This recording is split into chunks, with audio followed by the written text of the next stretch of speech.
রহস্যময় পৃথিবীর কৌতূহল।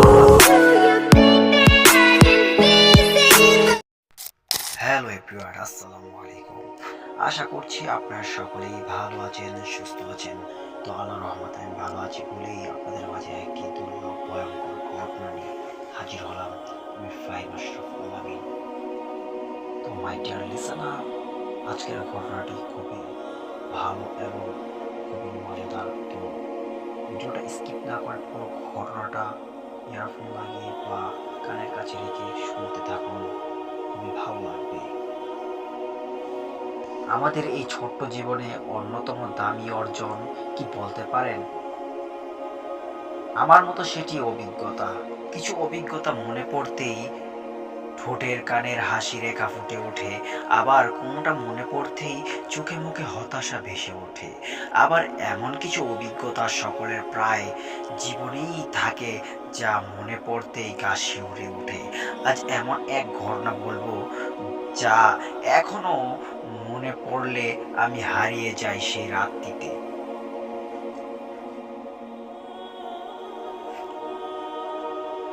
আবার কি কখনো ফিরে আসবে সে? এটি নিছক কোনো গল্প নয়, বরং একটি সত্য ঘটনা। সময়টা 2010 বা 11 সাল। তখন আমি ক্লাস 1-এ পড়ি। আব্বুর চাকরি সূত্রে তখন আমার নীলফামারী জেলার ডেমরা উপজেলায় থাকি। সে সময় আমার বয়স ছেলে মেয়েদের জন্য ভয়ের রস অববোধন করা মনে আহট। অলৌকিক শনিবার, সানডে হরর স্পেশাল দেখা, এসব দেখার জন্য আম্মুর কাছে কত যে বকা খেয়েছি। আর এইসব দেখতাম আর রাতে বিছানা থেকে নিচে পা ফেলার মতো সাহস পেতাম না।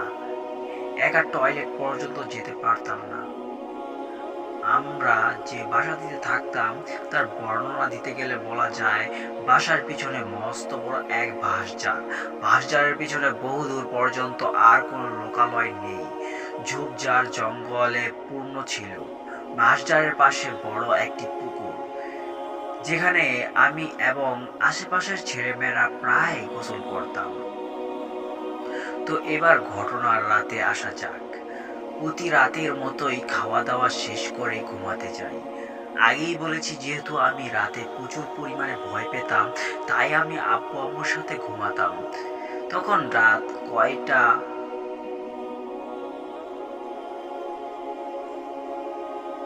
আর কতটা গভীর তা আমি জানি না। ডিম লাইটের আলোতে গমগময় এক মোহনীয় পরিবেশ সৃষ্টি হয়েছে। হঠাৎ কোনো কিছুর স্পর্শে আমার ঘুম ভেঙে যায়।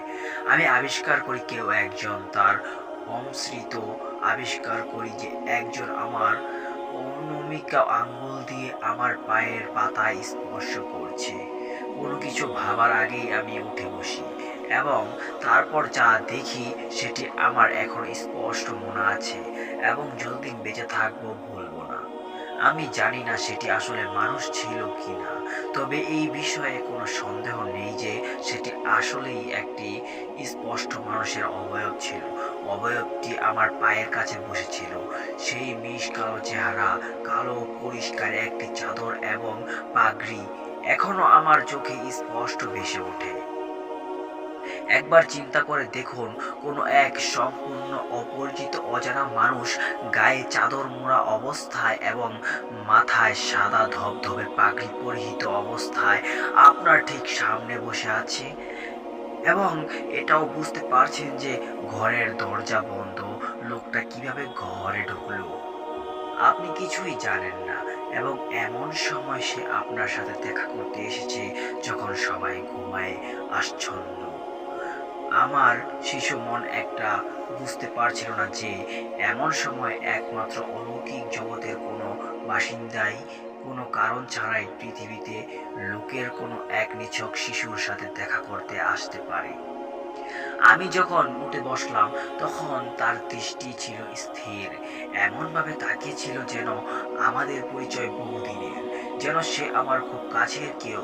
তার স্থির চোখের চাউনি দেখে আমার শির দ্বারা বেড়ে যায়, হিম শীতল স্রোত বয়ে গেল।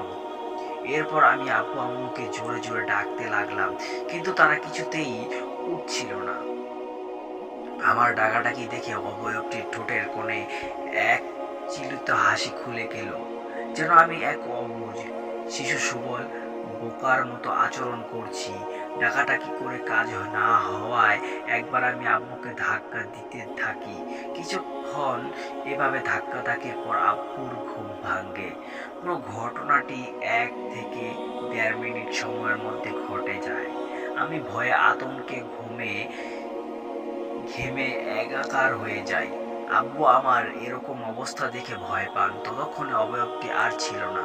এরপর আব্বু আম্মুকে সব খুলে বলার পর তারাও অবাক হয়ে যায়। তবে এটাকে তারা মনের ভুল বলে আমায় সান্ত্বনা দিচ্ছিল।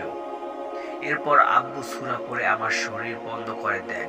কিছুদিনের মতো আমি সারা দিন এক অদ্ভুত ঘরের মধ্যে থাকতাম। ঘরের একা থলেতে বা রাতে ঘুমানোর সময় হঠাৎ মনে হতো কেউ আমার দিকে তাকিয়ে আছে, কেউ মুচকি হাসছে আমার দিকে তাকিয়ে। মনে হতো বিছানায় ঠিক ওই জায়গাটাতে কেউ বসে আছে।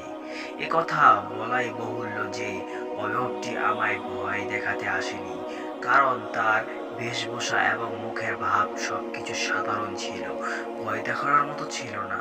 এখনো আমার মনে হয় আজ নয়তো কাল সে আবার আমায় দেখা দিবে, আবার ফিরে আসবে এবং তার বলতে চাওয়া কথাগুলো বলবে।